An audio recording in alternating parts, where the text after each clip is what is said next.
ஆனால் காலேஜுக்கு வர்ற மாணவிகளில் சிலர் பாதியிலேயே ட்ராப் அவுட் ஆயிடுறாங்கன்னு தகவல் வந்துச்சு. இதை உடனே சரி செய்ய வேண்டும் என்று அதற்காக கொண்டு வந்த திட்டம் தான் புதுமை பெண் திட்டம். இந்த திட்டத்து மூலமா 6,95,000 மாணவிகள் மாதந்தோறும் 1000 ரூபாய் கொடுத்து இன்றைக்கு படிக்க வைத்துக் கொண்டிருக்கக்கூடியவன் தான் உங்கள் முன்னால் நிற்கக்கூடிய இந்த ஸ்டாலின்.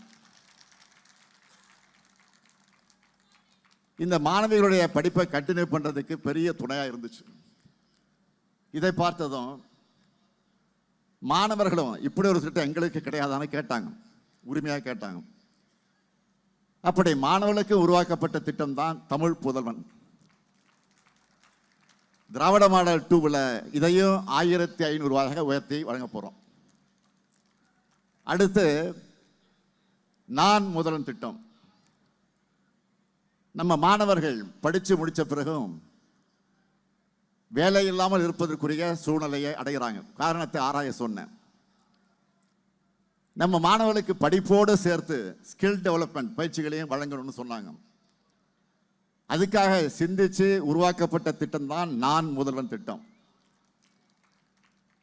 ஆட்சி பொறுப்புக்கு வந்த பிறகு என்னுடைய முதல் பிறந்த நாள் அன்றைக்கு இந்த திட்டத்தை தொடங்கி வச்சேன். அது மூலமா நம்ம வீட்டு பிள்ளைகள் நல்ல வேலைகளில் உட்காரணும்னு உருவாக்கின திட்டம் தான் நான் முதல்வன் திட்டம். அதோட ரிசல்ட் என்ன? இது வரைக்கும் இல்லாத அளவுக்கு நம்ம வீட்டு பிள்ளைங்க IAS IPS ஆகிட்டு இருக்காங்க.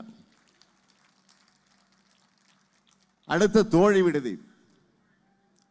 இங்க இருக்கக்கூடிய பலரும் உங்களுடைய மகள்களை, பெண் பிள்ளைகளை வேலைக்காக வெளியூருக்கு அனுப்புவீங்க. அங்க அவங்க பாதுகாப்பா தங்கி இருக்கிறாங்கன்னு எப்பவே நினைச்சுக்கிட்டே இருப்பீங்க. அதை புரிஞ்சு கொண்டுதான் தோழி விடுதிகளை தொடங்கணும். அந்த விடுதிகளில் ஏராளமான பெண்கள் பாதுகாப்பாக தங்கியிருந்து பணிகளை செய்கிறாங்க. இன்றைக்கு ஒன்றிய அரசு இந்த திட்டத்தை காப்பீடிக்குது. அடுத்து தாய் மாணவர் திட்டம். ஒரு முறை கள ஆய்வில் ஈடுபட்டு இருந்தப்போ ஒரு வயதான பெண்மணி ஒருவர் முதுமையால ரேஷன் கடைகளுக்கு போய் பொருட்களை வாங்க முடியவில்லை என்று கவலைப்பட்டாங்க. இதை பற்றி நான் ஆய்வு செஞ்சேன். 70 வயதுக்கு மேற்பட்டிருக்கக்கூடிய பலரும் கடைகளுக்கு போய் ரேஷன் பொருட்களை வாங்குறதுல இருக்கக்கூடிய சிரமங்கள் அனுபவிக்கிறாங்கன்னு எனக்கு தெரிய வந்துச்சு. அவங்க தான் வாங்கிறதுலேருந்து நான் சும்மா இருந்துடல. வயதானவங்களுக்கு நாம தான் துணையா இருக்க வேண்டும் நினைச்சேன். அப்படி தொடங்கிறது தான் தாய் மாணவர் திட்டம்.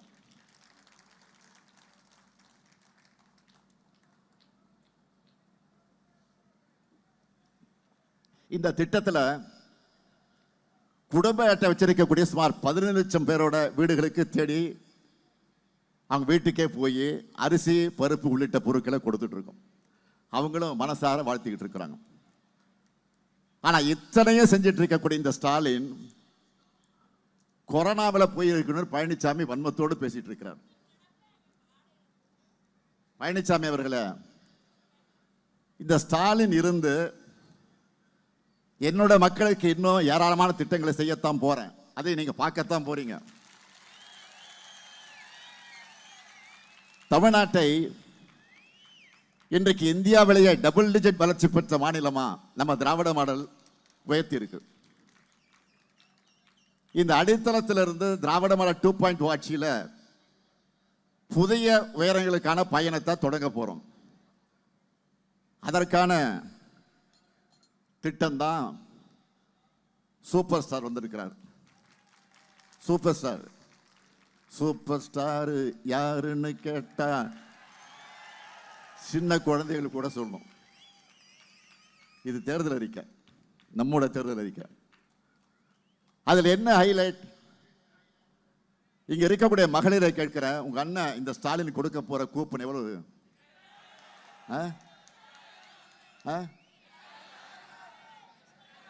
சத்தமா சொல்லுங்க.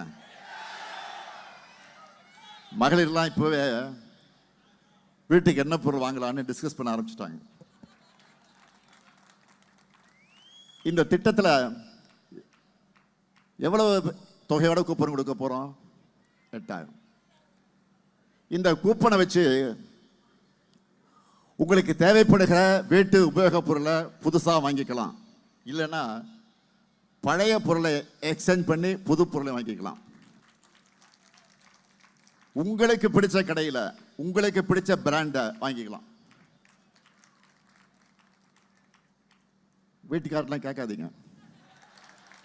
ஏதாவது கேட்டு முறைச்சாங்கன்னா அண்ணங்கிட்ட சொல்லுன்னு சொல்லுங்க. நீங்க உங்க இஷ்டம், உங்க சாய்ஸ். அடுத்து 20 லட்சத்துக்கு அதிகமான உழவர்கள் பயன்பெறக்கூடிய வகையில் நவீன மின்சார பம்பு செட்டுகளை வழங்க போறோம். உயர்கல்வி முடிச்சிருக்கக்கூடிய 5 லட்சம் இளைஞர்கள் வேலைவாய்ப்பு பெறக்கூடிய வகையில் நான் முதல் திட்டத்தில் 1500 ரூபாய் உதவித்தொகையோட 6 மாசம் பயிற்சி வழங்க போறோம். நெல் கொள்முதல் விலை குவிண்டால் ஒன்றுக்கு 3500 ரூபாயாக உயர்த்தி வழங்கப்படும். கரும்பு கொள்முதல் விலை டன் ஒன்றுக்கு 4500 ரூபாயாக உயர்த்தி வழங்கப்படும். பால் கொள்முதல் விலை லிட்டர் ஒன்றுக்கு 5 ரூபாய் உயர்த்தி வழங்கப்படும். முதியோர் உதவித்தொகை 1200 ரூபாயிலிருந்து 2000 ரூபாயாக உயர்த்தப்படும். மாற்றுத் திறனாளிகளுக்கான உதவித்தொகை 1500 ரூபாயிலிருந்து 2500 ரூபாயாக உயர்த்தப்படும். கலைஞர் கனவு இல்லம் உள்ளிட்ட திட்டங்கள் மூலமா வீடற்ற ஏழைகளுக்கு அடுத்த 5 வருஷத்தில் 10 லட்சம் வீடுகள் கட்டித்தரப்படும். டெல்டா மாவட்டங்களுக்கான சிறப்பு வளர்ச்சி திட்டம், புதுக்கோட்டையில் இயந்திர தயாரிப்பு குழுமம் உருவாக்கப்படும். இந்த ஸ்டாலின் சொன்னதை செய்வான். நான் கலைஞருடைய மகன், சொன்னதை மறக்க மாட்டேன், மறுக்க மாட்டேன். ஆனா பாஜகவோட கிளைக்கழக செயலாளராக இருக்கிற பழனிசாமி அவர்களால் இப்படி ஏதாவது சாதனைகளை சொல்லி கூட்டு வாக்கு கேட்க முடியுமா? எங்கேயாவது சாதனைகளை சொல்லி பார்த்துருக்கீங்களா? எங்கேயாவது கொள்கைகளை பற்றி பேசி பார்த்துருக்கீங்களா? எங்கேயாவது மாநில உரிமைகளுக்கு பழனிசாமி குரல் கொடுத்ததை பார்த்துருக்கீங்களா?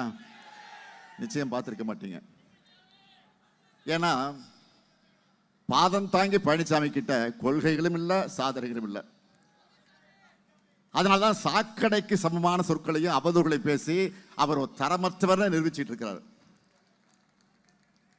என்டிஏ என பெயரிடற தமிழ்நாட்டுக்குள்ள பின்வாசல் வழியா கொண்டு வர்றதுக்கு தேர்ந்தெடுக்கப்பட்டிருக்கக்கூடிய முதன்மை அடிமைதான் பழனிசாமி. அவர் பழனிசாமி இல்லை, ஆமாம் சாமி, அடிமை சாமி.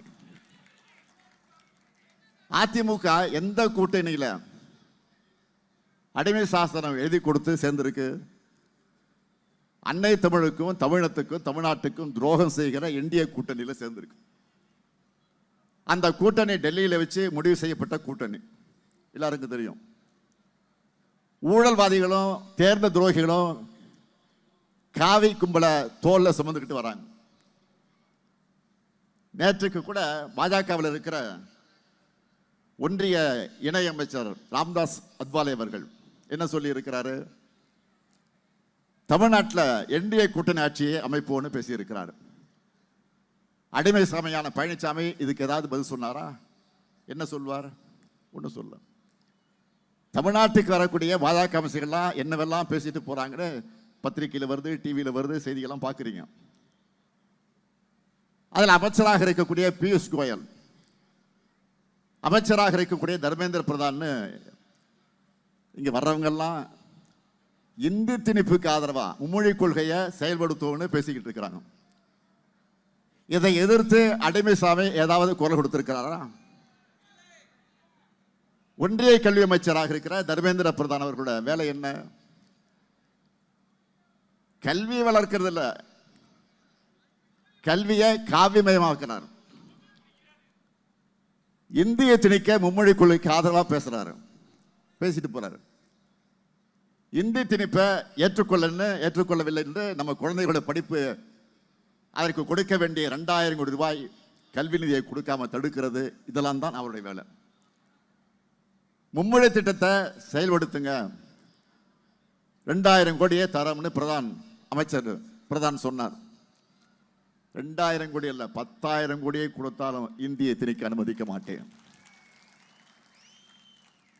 எங்க குழந்தைகளுடைய படிப்பு செலவையும் ஆசிரியர்களுக்கான சம்பளத்தையும் நானே கொடுக்கிறேன் என்று உறுதியா சொன்னவன் தான் இங்க உங்கள் முன்னால் இருக்கிற ஸ்டாலின். இதுவே அடிமை சமையா இருந்திருந்தா எதிர்ப்பு குரல் கொடுத்திருப்பாரா? இதெல்லாம் RSS அமைப்போட நீண்டகால செயல் திட்டங்களுடைய ஒரு பார்ட், ஒரு பகுதி. எதுக்காக இதையெல்லாம் செய்யறாங்க என்றால், நம்ம குழந்தைகள் கல்வி நிலையங்களை விட்டு வெளியேறணும்,